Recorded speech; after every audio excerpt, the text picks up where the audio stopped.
udto Sugbo, maayong udto Pilipinas, maayong udto kaninyong tanan. Nag-inusara ako karon kay ning uli si Dudong sa Dipolog. But live ta sa Beyond the Headlines diin atong iyagyag ug ibisto ang mga abuso.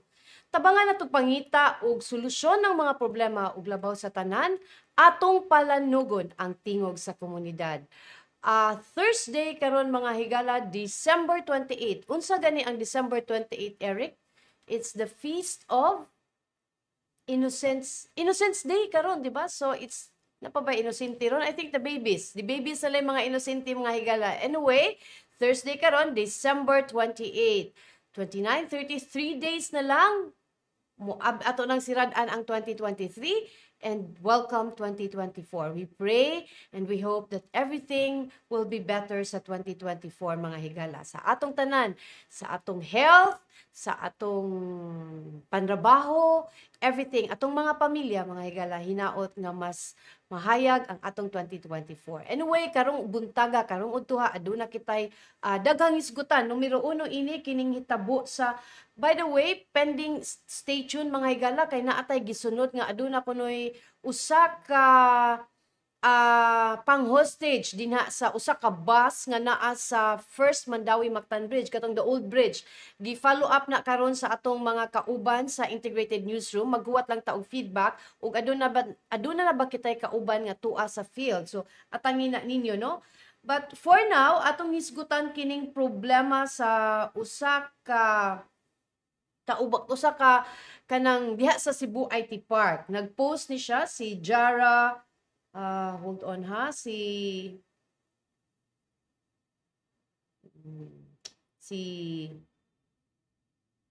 Jara. Nag-post ni siya kalabot sa nahitabo kaniya mga higala diin while nag-park siya dito sa kanang Global IT Park, global parking kuno sa diha sa IT Park. Adunay mga batanon, mga libod suroy nga bata.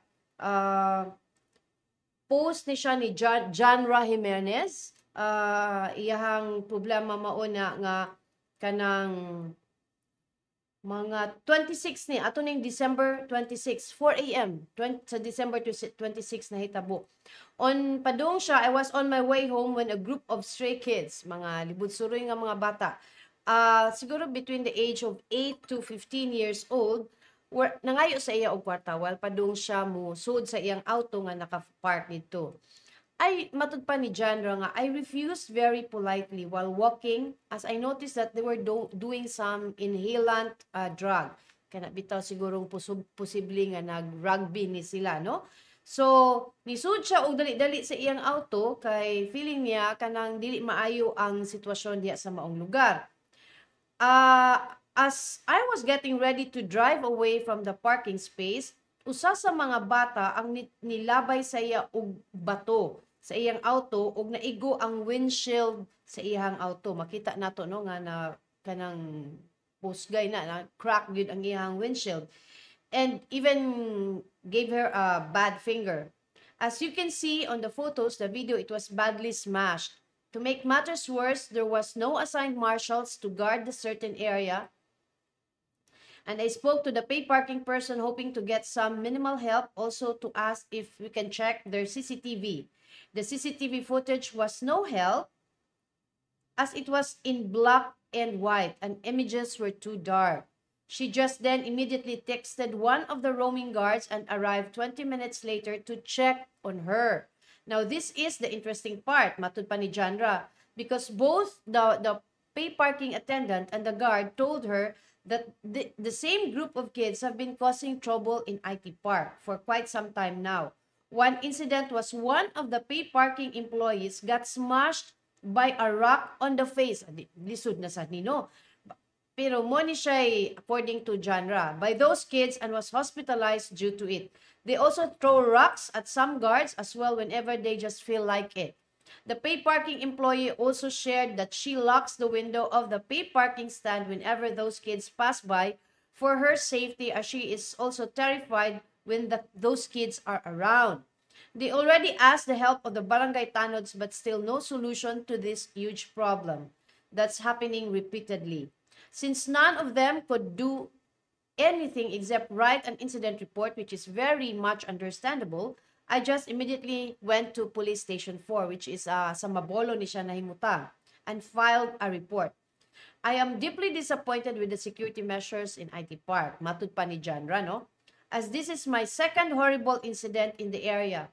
The first incident was with a creepy middle-aged Chinese guy who kept following her around, and marshals were also very unreliable when this happened.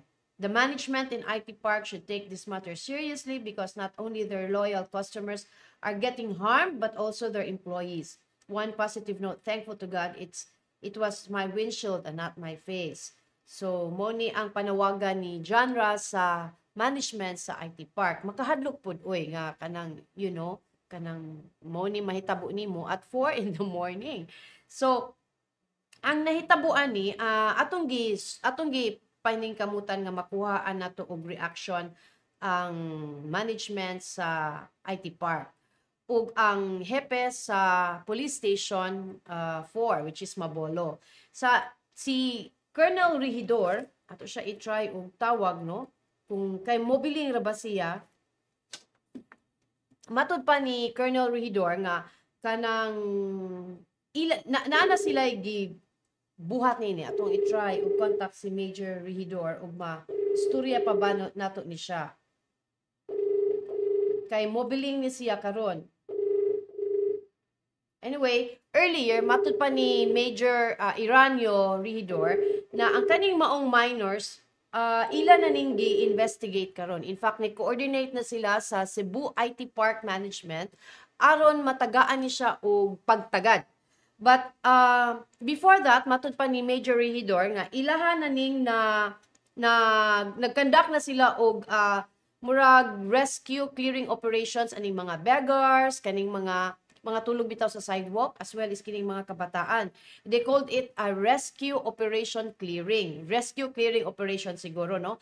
So, when they were implementing this, nagsige silang implement aning pag-clear, panakop anang mga bata, not exactly panakop, gipang rescue ni nila nga mga bata diya sa dan, kanang badlungon ba? Nakakat unsa ning mga bata nga di na sila makapangayo pakilimos diha sa dapin sa dan kay aduna na may mga pulis mo nang nangadto ni sila sa kaning mga private nga parking areas. Diin gi-manage ni sila og mga private security guards. Since ang ilang focus karon ang highway naman kanang main road bitaw diha sa may Ayala area. So, ang kaning mga libod suroy na napud ni sila nanood aning mga parking area. So, ni-coordinate matud pa ni Major Regidor na ni-coordinate na ni sila sa barangay diha sa nabilong ang IT Park, malahug or apas ba na murag para proactive sila. So kaning nahitabo kang Ma'am Janra, ilan na ning gi-investigate matud pa ni Major Regidor, ilang gi-check ang CCTV aron ma-profile ning mga bataa. Nabanitag iya. Kinsa bay mga ginikanan ini nganong at 4 AM naa pa man ni sila nang gimata pa man ni. So kinsa may tulo hinumdumi nga ang mga minors ang tulubagon ang mga ginikanan baya. They are still under the responsibility of the parents. So kanang mo na ilang gisusi karon, ilang gi-check ang CCTV aron mahimuan og profile ning mga bataa. But pending sa investigation, nag-coordinate na sila sa management. Kini sad gi-investigate pud ni siya, nakuhaan nato og initial nga reaction ang IT Park og matud pa aduna nay investigasyon niini. And in fact, matud pa sad ni Major Regidor nga aduna nay pag-beef up sa security, private security sa mga parking areas, diin makita ning mga bataa. Kay wa ta kay ba basig laing na poy lisod po ng mamato, especially katong ang aligasyon ni Miss Janra diin gibato ang nagbantay ang pay parking attendant na hospital in town kay naigo sa naong ay di na pud ni siya di na pud ni siya lisod na pud ni siya ato lang ipalabay, lisod pud ni siya ato lang i-tolerate. So mo na nga ang Mabolo Police matud pa ni Major Regidor, they are aggressively kanang campaigning, rescuing these kids on the street of which nawa nasa sila sa daan but na sila dahil sa mga parking areas. So mo na siya nga kani hisgutan man gyud ni nato kining mga batan o mga kabataan no nga hinumdum mo atong balaod ni Senator Kiko Pangilinan nga ani katong Juvenile Justice and Welfare Act nga gibirahan man gito ni siya ni former President Rodrigo Duterte nga dili siya maayo nga kuan. Under the law, the children face a minimum of 1 year in involuntary detention in a youth detention home or rehabilitation center if they commit a serious offense. But ang problema, do we have enough facility for this? Like in Cebu, usarak ni bawaan naras Argao Rick. So, mo na siya si Senator Pangilinan sa earlier niingon siya nga ang kaning Juvenile Justice and Welfare Act nga iyahang he authored still punishes children who commit crimes, refuting claims that the law allows them to just be released. Ingon matud pa ni Senator Pangilinan before na hindi totoo na hindi dapat pinaparusahan ang mga batang nagkasala. Hindi din totoo na pinapakawalan. Matud pa ni Pangilinan. The Juvenile Justice and Welfare Act raised the minimum age of criminal responsibility from 9 to 15. So, tungod pud ani daghan pud kaayong linumdum atong nahitabo sa Ermita Mayigala nga usa ka 14-year-old nga batang lalaki ang gihimong runner sa mga illegal drug operation diha sa Barangay Ermita. So ubos pa siya sa kaning ma-penalized. Under the law, children face minimum of 1 year in involuntary detention in a youth detention home and rehabilitation center if they commit a serious offense. Gi-clarify ni katong tungod sa kuan lagi ni President Duterte nga gi-blame niya si Senator Pangilinan nga ang juvenile law for encouraging young people to be more daring in carrying out criminal acts. In 2019, Pangilinan previously pointed out that releasing young offenders without detaining them in Bahay Pag-asa or youth care facility was the wrong implementation of the law.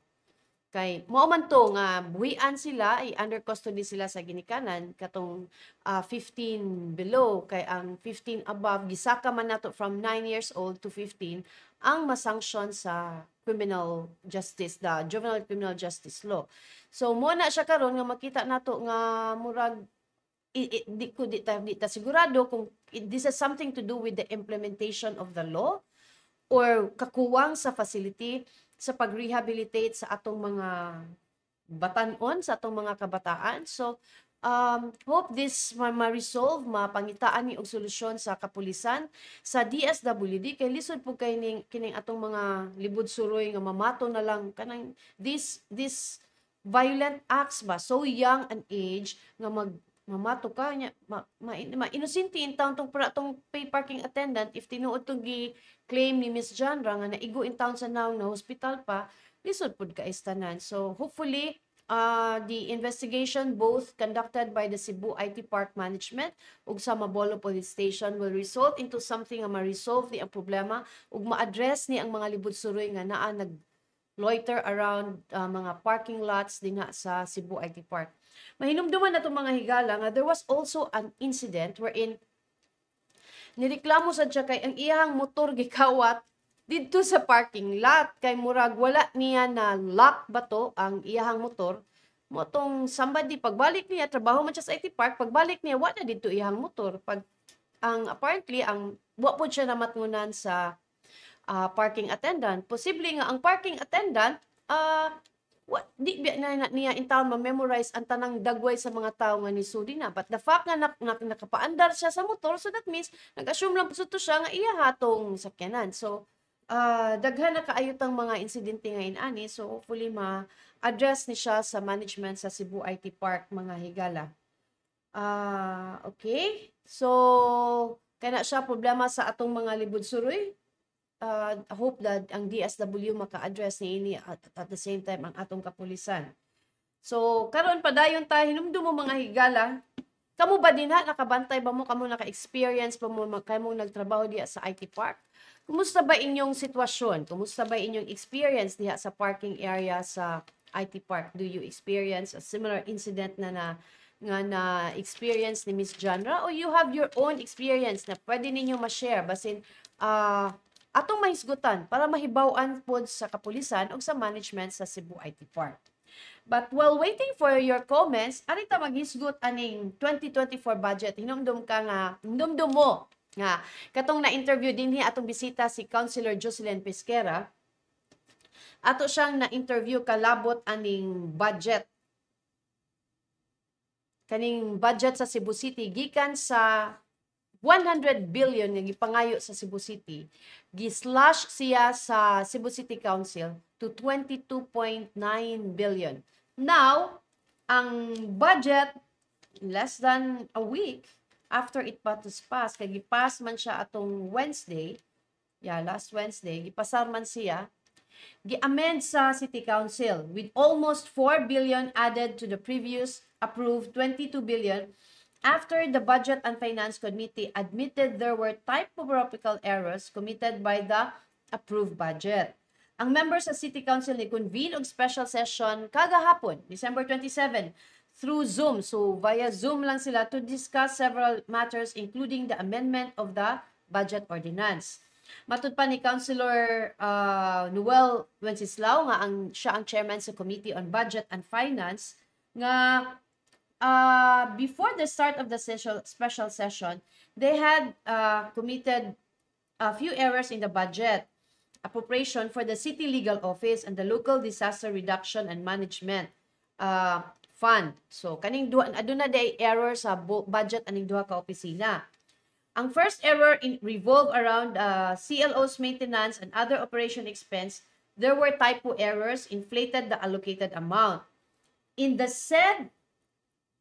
said the accurate allocation stood at 1.9 billion, but they had listed it as 1.9 million lang, pero they had listed it to 1.9 billion. The second error revolved around the budget of the katong local disaster. Upon review and assessment, disaster-related laws, they found out that the law stipulates that the disaster fund should be 5% of the estimated revenue. We said an estimated revenue of 500 billion, the appropriate allocation should be 5 billion. However, the ordinance reflected a lower allocation of only 1 billion. So, di ay sa fund for the local disaster, no?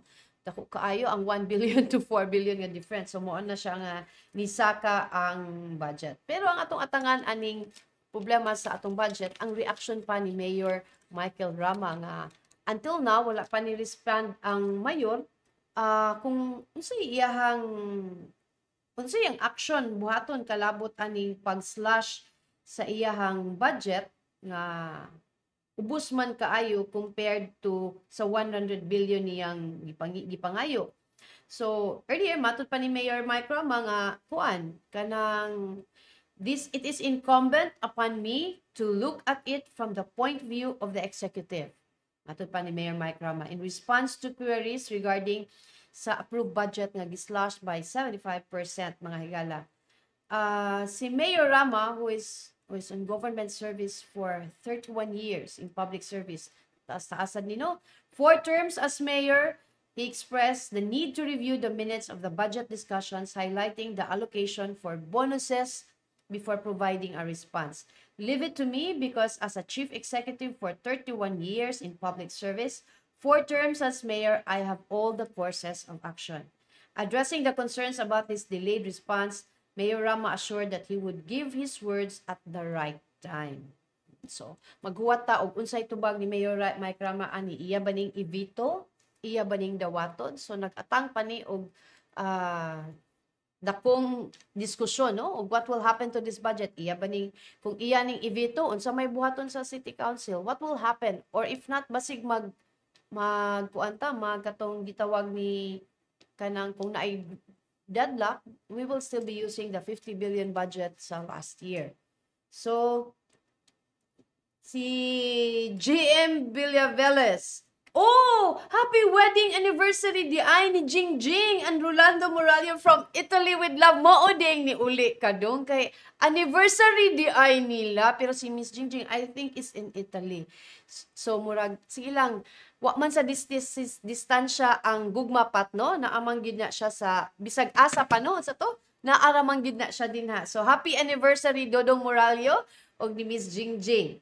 Si Dipon, okay raman tong parking diha way back in 2019 until din regarding ni sa katong Ayala no until 2023. Ang nakapait lang jud kay lapok. Basta muulan o kanang mga garas jud ang motor. Kay pugson man og irog-irog man ang motor, masulod lang ang uban. Okay. Nganong dili man na nato siya butangag di ba? I think ang mga motor na, dapat na gina sila kanang parehas sa auto ba nga naagi ka ng slot nga allocation kay kanang para dili pud magaras, di ba? I think they're paying bayad man siguro ng parking sa IT Park Creek. Bayad di ba pat? O so nanay bayad. So that means iklaro na to ang allocation kay lisuda anang balhin-balhin isdug-isdug oy pila 30? O so mo na siya nga si Sir J, I think kailan ni Sir Dodong ni Dodong Moral so si JM Blanco, shout out for DepEd Cebu Province. Ni Chief Dr. Gladys Balagtas. Salamat sa pagtan-aw, maayong pagpaniud to ninyo din ha. Unsay balita sa DepEd? I hope atong mga teachers sa DepEd Cebu Province na dawat na ninyo inyong incentive no para magamit ninyo sa holiday and for savings also. Okay, time check. It's now 12:23. Atong sutaon, kumusta man ang unsay atong i-expect nga weather sa karong New Year? Uwanon ba? Or init ba? So atong tawagan, atong sutaon, atong kung ano na to, atong pangutanon si Engineer Al Kiblat sa Pag-asa Mactan o kumusta ang atong weather outlook for the weekend. Diin magselebrar. We will be celebrating the New Year, mga higala. So, hello, good afternoon, Direct Engineer Kiblat. Yes, ma'am. Mildred, good afternoon. Good afternoon. Happy New Year, Engineer Kiblat. Happy New Year po ni mo, ma'am. Yes. Sir, kumusta man ang atong weather outlook for the weekend sa New Year?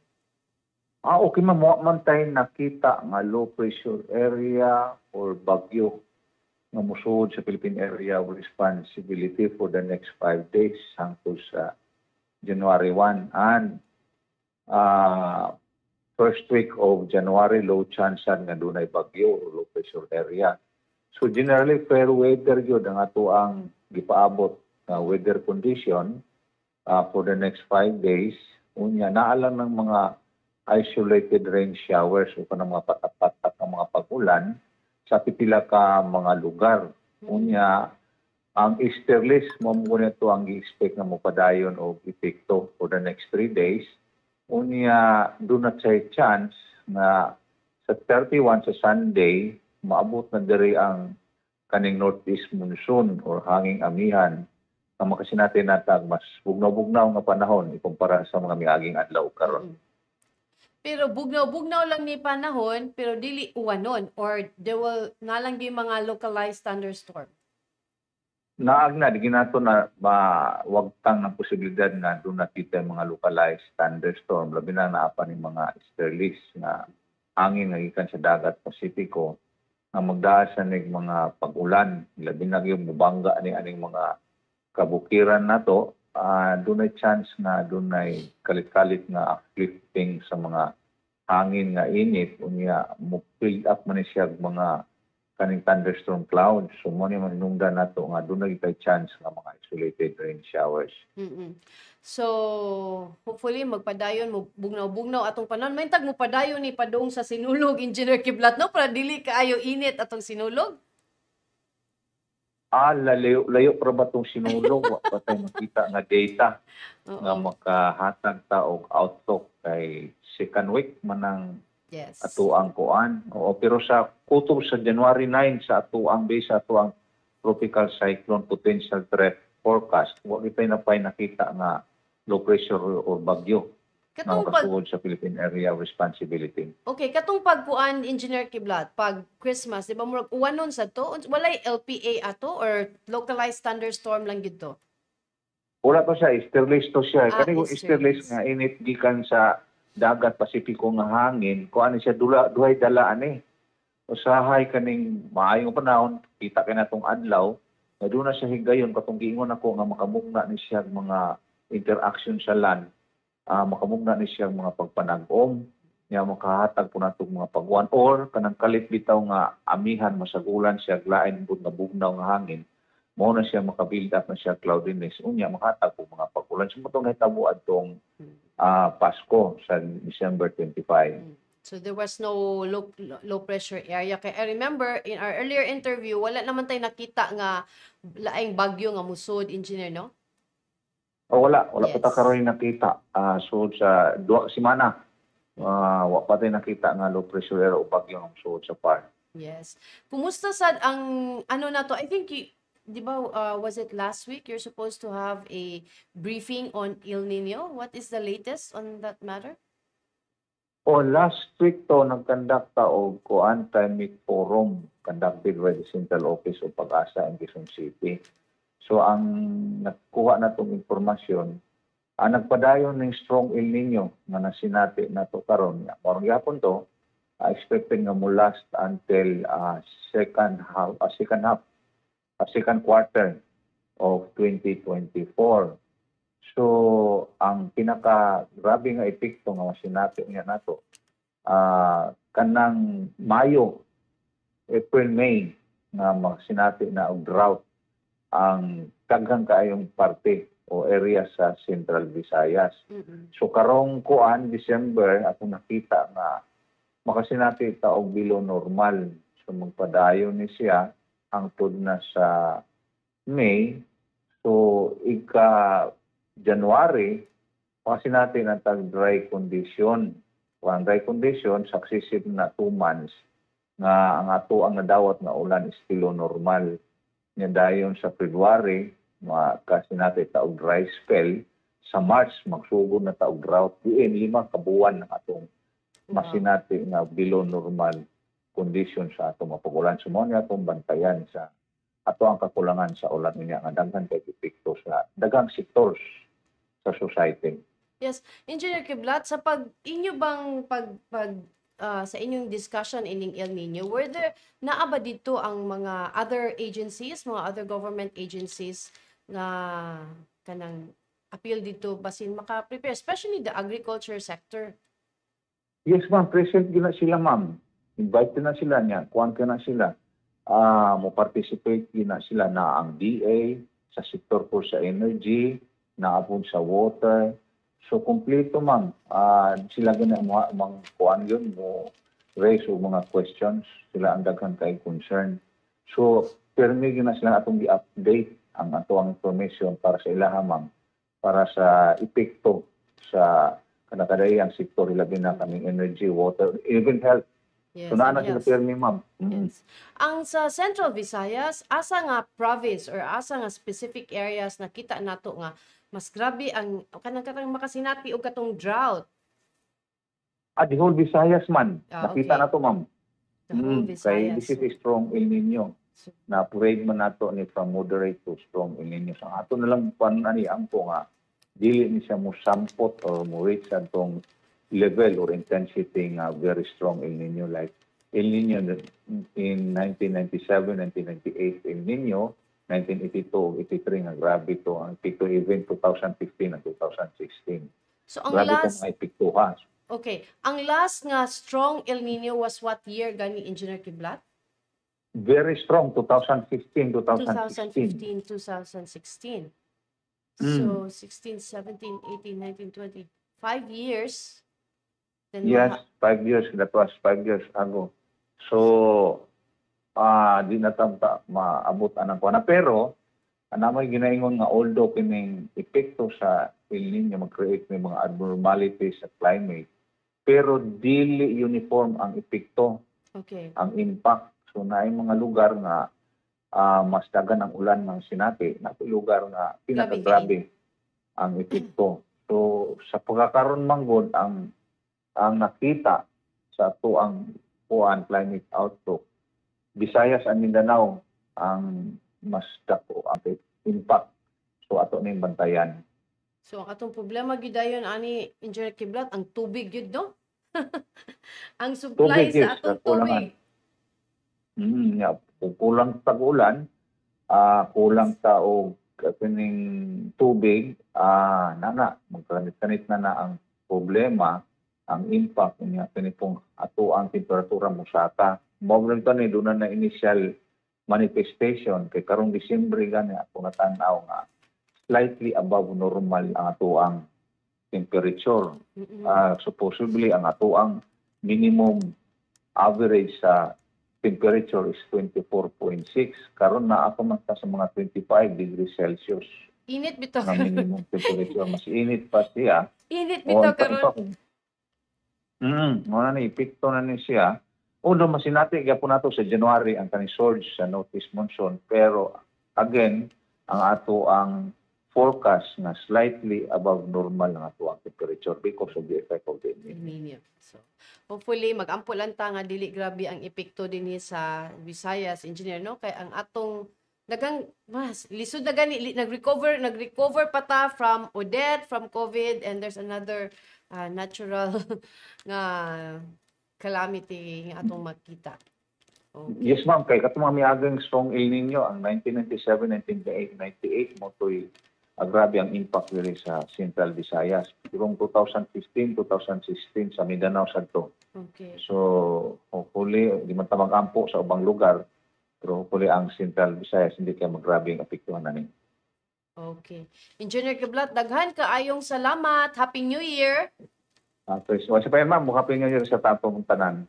Okay. Thank you, Engineer Kiblat. Okay, mao kato si Engineer Al Kiblat, mga higala. Padayon ang nakita sa atong mga eksperto aning strong El Nino. Atong ibalik na sa pagpasabot no nga pag kung El Nino gani dili magpasabot nga wa nay bagyo, nga way ulan. Aduna gihapoy because every year natay gi-expect nga mga number of typhoons nga musud sa atong area of responsibility.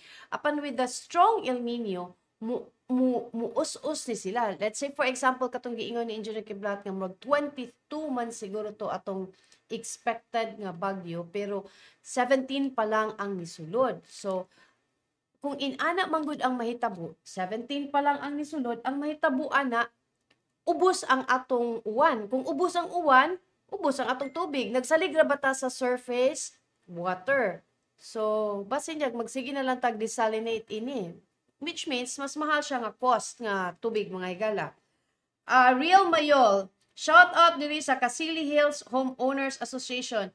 Chief June Mirendo, Joel Edwin, nag-ukay. Salamat sa pagtanaw, Real, og sa mga taga Casili Hills Homeowners. Uy, si Dudong Moralio, nagtanaw in town karon dong. Nagtanaw lang ka, wa ko nimo kuyogi karon, but still enjoy. Matud pa ni Dudong, inusara lagi. Char. Pero still happy anniversary. Uso di naman gud ka mag-inusara ron dong kay uso na nanabi Zoom. Naanay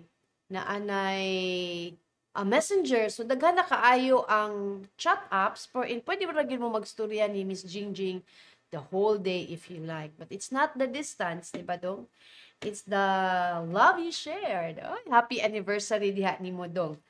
Okay, we're still waiting for confirmation atong earlier nga gikataho no nga aduna kunoy usa ka hostage taking sa usa ka kanang modernized jeep diha sa may first or the old Mandaue Mactan Bridge. But before ana mga higala, nakadawat na ba mo sa inyong 13-month pay? Kinsay nakadawat sa 13-month pay? Kinsay wa kadawat? Okay. Kaning ang Department of Labor, mga higala, naghatag sila og deadline na ang December 24 mo ay deadline for employees to give the 13-month pay of their employees. So matud pa sa Department of Labor nga nahuman naman ang December 24 nga deadline. Ang DOLE is now calling on employees, the employees, not the employers, kamong mga empleyado, to report the non-payment of your 13-month pay. Kini gipanawagan ni siya ni Labor Undersecretary Benjo Benavides nga gi-encourage nila those that did not get their mandatory benefits to report their employers. Employees may report to us if their employers did not or failed to provide their 13-month pay on or before the 24th of December. Matod pa ni Benavides na reporting may be done personally by visiting the regional or provincial offices within their areas of jurisdiction. So sa inyong mga dole office, pwede ninyo i-report nga wala pa mo nakadawat sa inyong 13-month pay. It's already December 28, 4 days after the deadline. Employees may also report such cases to Dole Hotline 1349. Kung wa mo'y oras mo ato sa Dole nga office, pwede mo report sa Dole Hotline 1349. Presidential Decree 851 requires all private sector employers to pay their employees a 13-month pay. So, mandatory na siya. The 13-month pay must be paid to all rank and file employees regardless of their position, designation, or employment status and irrespective of the method by which their wages are paid, provided that they have worked for at least 1 month during the calendar year. PD 851 states that 13-month pay of workers must be given not later than December 24 of the year. So kung wala pa mo nahatagi, pwede ninyong ireklamo na ngadto sa Department of Labor and Employment sa inyong mga regional or provincial offices or tawagi lang ang hotline sa Department of Labor, ang Dole Hotline 1349. Again, katong wala pa ka nakadawat sa inyong 13-month pay, pwede ninyong mareklamo inyong employers. Itawag lang sa Dole 1349. Okay, time check. It's now 12:38, mga higala. Kumusta ang traffic? Kumusta ang traffic sa Cebu City? Okay, daghang ning traffic. In fact, karon sa column ni Attorney Pachico Chares ang News Plus One, iyang gidiscuss ang resignation ni Councilor Ray Galon, ang gi-appoint ni Mayor Mike Rama as chairman sa Cebu City's Traffic Management and Coordination Committee. Gi-appoint siya September 25. So, September, October, November, December, just 3 months after siya ni-assume. Kani, iyang gipulihan si former councilor, former customs chairman, customs director diri sa Cebu, si Rico Ray Francis Hoganza, nga ni-resign usab. Si Galon, ni-serve siya as CCTO, Chief of CCTO in 2015. It's also still during the time of second term ni Mayor Mike Rama as mayor. And assistant to Hoganza at TMCC in 2022. Pero gidawat ni Galon kay bao magid siya unsa ang unsa kadako ang problema sa traffic situation sa Cebu City, but iyan ning gadawat apan sa iyahang pag-resign ni atong December 23, iyang giingan si Mayor Mike nga naapay the office can be better served by another who is more able and capable. So reading between the lines, magpasabot ni Councilor Galon nga dili niya nakaya. Wala akong sabot mga higala, no? Dili niya nakaya ang gidakon sa the tall order of being chairman of the TMCC. Basing on his letter, the mayor, a copy of which Galon sent on Sunday, December 24, and his answers and questions later in the day before are takeaways sa iyang resignation. So, number 1, ang reason for quitting niya kay mo lang na, despite diligent and dedicated efforts, he failed, leaving much to be desired and someone else more able and capable will serve the people of city more rightfully and justly.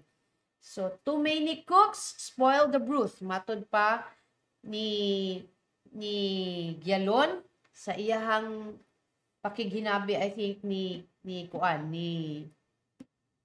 Attorney Pachico Chares. So, dagan siguro kayong traffic enforcer, no? You come up with a policy through a unanimously approved resolution from TMCC, but it doesn't get implemented down the line. From up, down to the field. Why? Perhaps he said because of scarce resources, personal and equipment, or some other reason. He wasn't specific about the other reason. Example gid ni mahinumdum ko mga igala.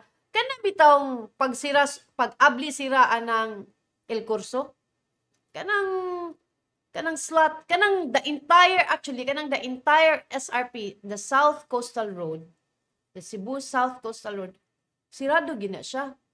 Wala kay left turn or right turn na sirado gina siya. Kay mo man na siya design sa project.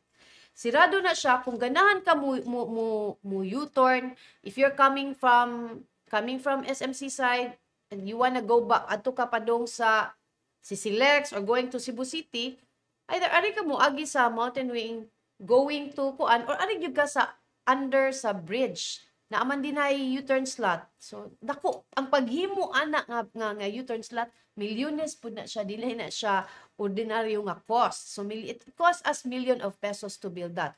Both sa Lapula sa Talisay side ug sa Cebu City side. Now karon, there was a ruling panahon pa ni Coco Organza. Gi-implement na siya. Apan, sa gi-implement na sa Sitom, gibutangan na nila og barricade, pagkaugma, usab, tangtang. Pag tangtang, abli na sad, U-turn, maka-U-turn na within, maka-left turn na going to El Corso, maka-U-turn na pod going to Cebu City. So you don't need to go all the way to Talisay side to make a U-turn. So, naay mas powerful pa sa TMCC. Mas may powerful pa sa Sitom. So, pamunay bahala na. So, I think, kung nisalig ta sa TMCC to come up with policies regarding sa traffic, then we leave it to them. So, they can be accountable for the policies nga ilang buhaton.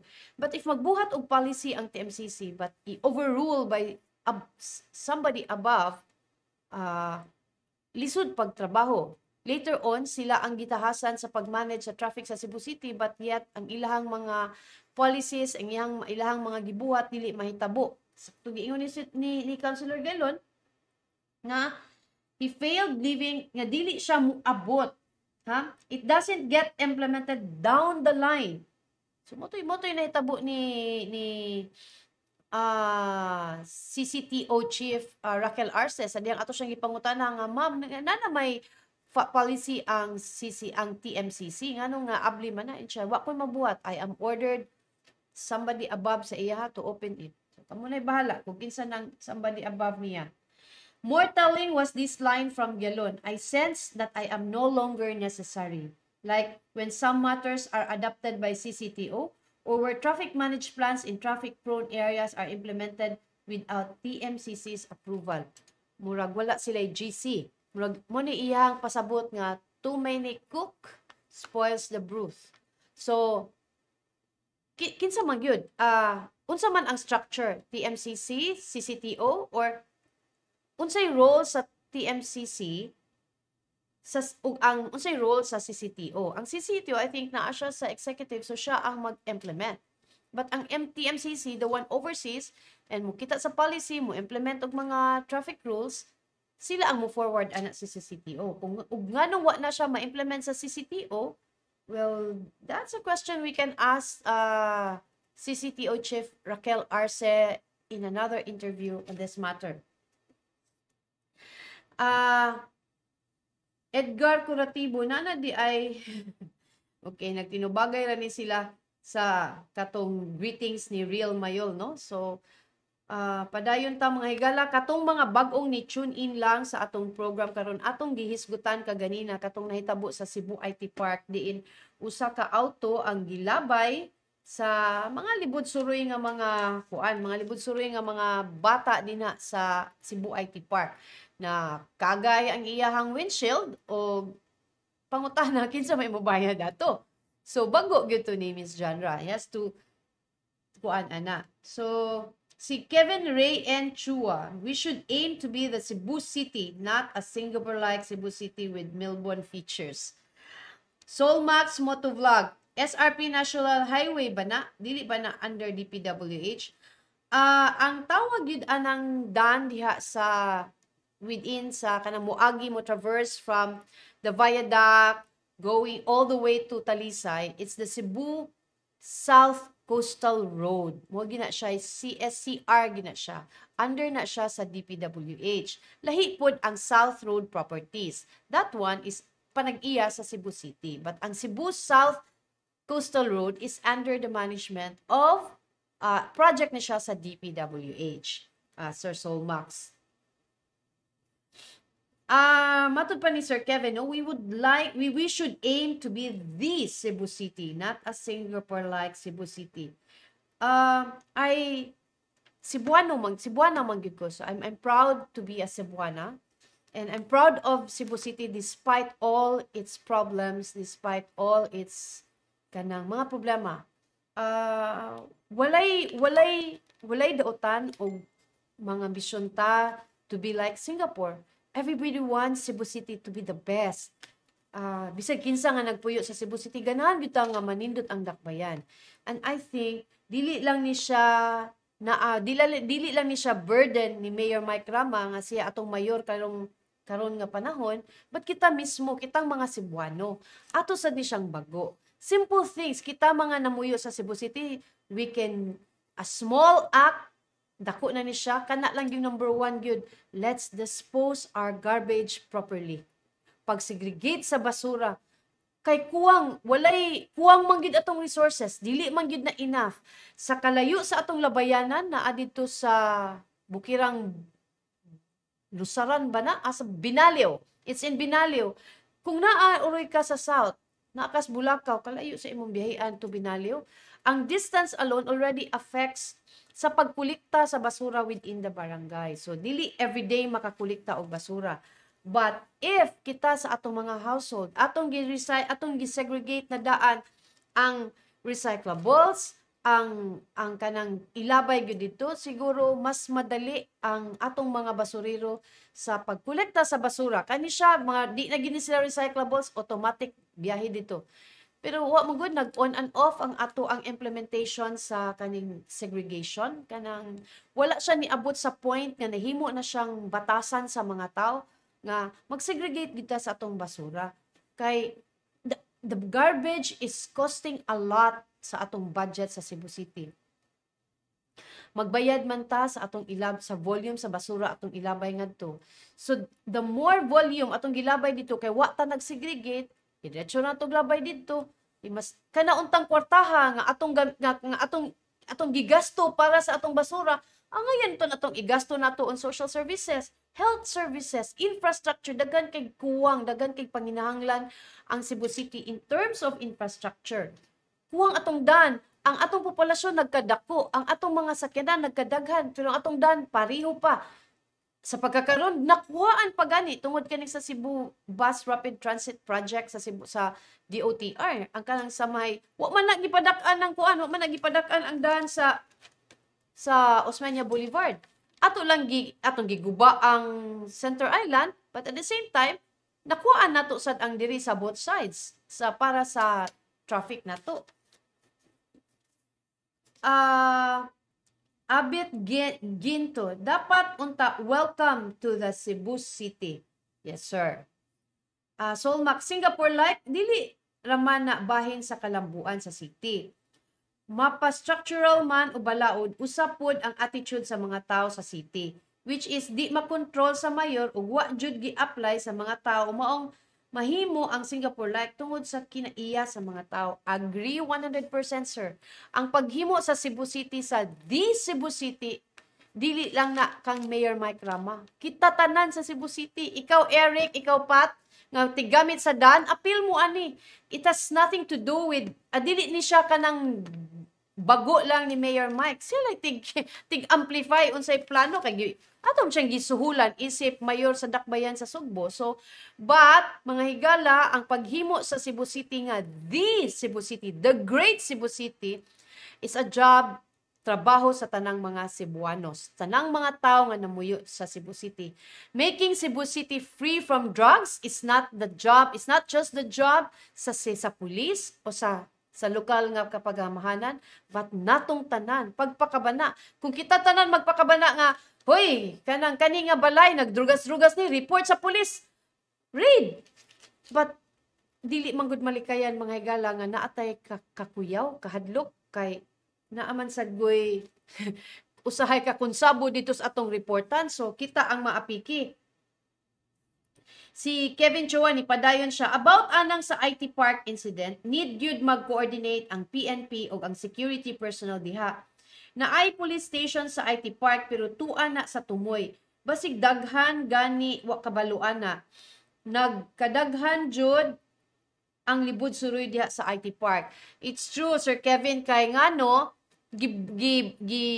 ang Mabolo Police or ang Police Station 4 aggressive ang ilang campaign sa presence aning mga libod suroy diha sa dalan sa highway kanang the main thoroughfare kay anam na sila din na manaygon kanang sus mahadlok yung kana bitaw musod sa kay sa jeep nya mingon kanang dili mi mga kawatan dili mi mga snatcher pero mo kanta lang mahadlok gihapon ko na mga higala kanang nakasuway ko ana si IGL, our city officials must be role models for us, the young ones to follow. Oh, see? Gyud, kamong mga batanon, mangugat mo. Dili mo moingon nga kanang hilom lang mo ba, magpakabana mo because this is your future. Kami, nga pagka-senior na, padung naman mi sa among retirement. We can only do so much sa among left nga oras. Pat kamo nga mga kabatanon karon, ikaw Pat, bata pa man ka, ikaw Eric, bata pa man ka, paning kamot nga matulid, nga matunhay ang atong future sa Cebu City o sa Cebu Province. Kay naara ba ta din hinagpuyo, you know? Lisod kaayos tanan. Haha, unya, dagko kaayog lawas, mahadlok, tadi mo hatag. Ako, dili ni sila ingon, Solmax, dili ko mahadlok nga, dagko sila lawas. Akong kahadlukan ka ng daghan kay tato. Daghan kay tato nga, musulti dayon nga, dili ko snatcher, dili mi manulis, manganta lang mi, mga ilamig pinaskuhan. Pero na feeling ni mo, napugos na yung kaghatag kay mahadlok ka. Hatag na lang ka, basin mga naog na sila, matunay ka kanang inana, bitaw. Pero, ang nice ani nila, kung musakay ka sa modern jeep, di mo sakay. Saan na pa sakay nga huot kayo? Saan mo pagdaigo na perting huota pero makasakay ni sila sa kaning traditional jeeps na to kay anam lang na sila mo squat sa tunga.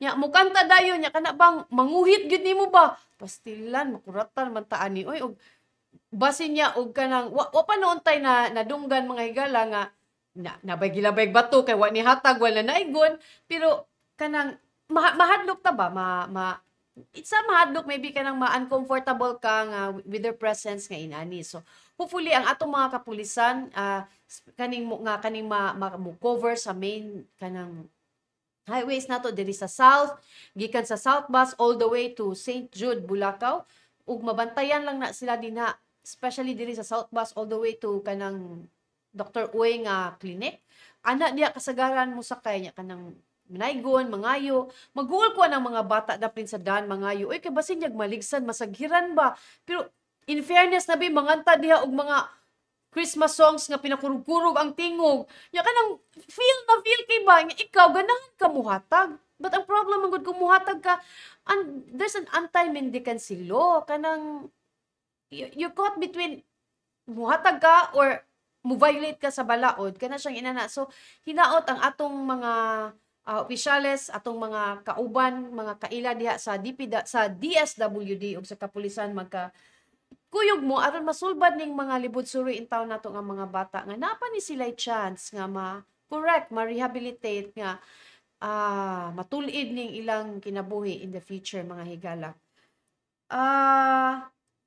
Forged Proti maunay resulta asa naman ang mga sinaligan sa mayor nga paglimpyo anang mga bata mauni Singapore like muna no kanang dako gyud kini nga responsibility ni Mayor Mike ang iyahang Singapore like ihaning in 2 years ago before the pandemic or right after the pandemic na interview na mo si Mayor Mike Ramadini ug iyang na explain although kuwang kaayo ang oras na explain unsay pasabot niya aning Singapore like akong tan-aw aning Singapore like walay there's nothing wrong to aspire or to for a Singapore like kinsa man gyud di ganan maparehag Singapore nga organized kanang maayo ilang panginabuhi didto kinsa man gyud dili ganahan og haruhay nga panginabuhi mga higala. But do you think ang Singapore nahimo lang na siyang Singapore overnight? No, it comes with great discipline sa katawhan. So kita mismo mga katawhan, kita tanan mga silingan magtinabangay ta aron ma-achieve na nato ang Singapore like dili man na kay kang it's not just Mayor Mike Rama's kanang project. But it's ato sad na whether Singapore like or the Cebu City kita gihapon ang mulihok ana. So muna atong ipadayon ang pag-aspire to make Cebu City great whether it's Singapore like or the Cebu City.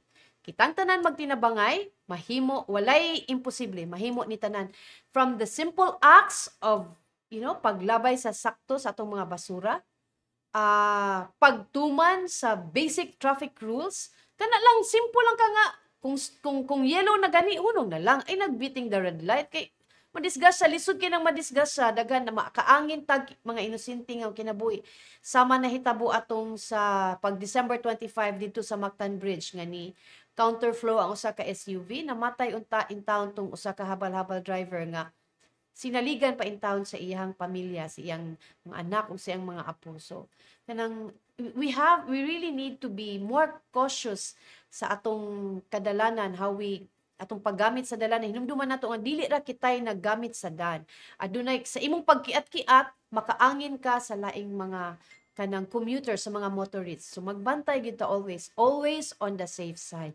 And with that, wala na koy igong oras, kita-kits ugma sa katong wala nakaabot, pwede ninyo makita pagbalik ang Beyond the Headlines sa among Facebook pages sa Sunstar Cebu, sa Sunstar Super Balita, o sa Sunstar Philippines. Inyo pud ming matan-aw sa among website sa www.sunstar.com.ph at the same time sa among YouTube channel sa Sunstar Web TV. Ug sa katong gusto ganahan nga maminaw lang kay kanang while you're driving, madisud mi lang tan-aw kag video kay ma-distract ka, you can listen to us sa Spotify and sa Apple Podcast. Pangitaa lang ang Beyond the Headlines. At the same time, ayaw gid kalimot kung unsay update, we're waiting for the confirmation atong giingong katubitang hostage taking sa Lapu-Lapu. We're still waiting sa confirmation niya adto. O ato na siyang giatangan mga higala. Stay tuned sa ato ang Facebook page aron inyo ning masundan. With all due respect, ang paghatag sa mga carolers is not a violation of the anti-mendicancy law. Okay, Sir Hatfoot. Okay, so na ko'y igong oras, dinhi nilang taman, kita-kits ugma. Hopefully, ato makauban ang Land Transportation Office wherein ato silang mapangutana unsa nay update sa distribution sa mga plaka. At the same time, unsa may update aning unregistered vehicles na about 400,000 nanugutang natay mga unregistered vehicles. So kanit mga higala ato ning posibleng is diskusyonan ugma. Kuyog gyapon ang Beyond the Headlines ugma. Ug dinhi na lang ko kutob, ako si Mildred Galarpe. Maayong udto. Maayong hapon!